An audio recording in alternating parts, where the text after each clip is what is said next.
नाव सांगा. भारत मधुकर शिंदे, गाव? राहणार सुगाव, तालुका अंबाजोगाई, जिल्हा बीड. कधीच्या पावसानं नुकसान झालंय?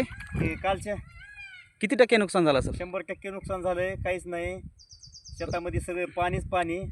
सोयाबीन उपटून दाखवताल कसं नुकसान झालं, मुळ्याचं कसं झालं, खंडन झालं?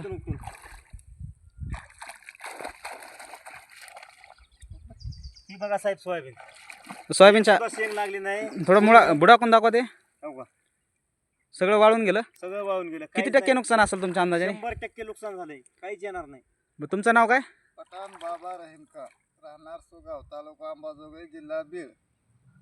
साहेब आता काय करावं, एवढं पाणी झाल्यामुळं काय सुद्धा सोयाबीन राहिलं नाही, सगळं वाहून गेलं. 100% कमीत कमी नुकसान झाले, वाहून गेले पाण्यानं. मग आता आम्ही जगावं कसं, खावं काय? आत्महत्या करावी, हा? आत्महत्या करायची वेळ आली साहेब शेतकरी. सोयाबीन मध्ये काय सुद्धा राहिलं नाही हो आमचं. बघा बघा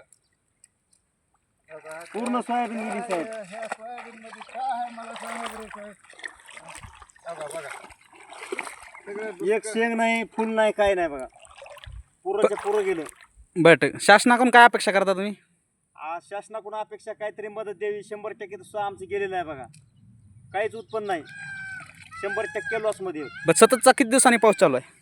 सतत 4-5 दिवसांनी चालू ना आज साहेब. कमीत कमी 5-6 दिवस झाले बघा पाऊस चालू आहे. काल 16 सप्टेंबरला भरपूर ढगफुटी झालं, अतिवृष्टी झालं.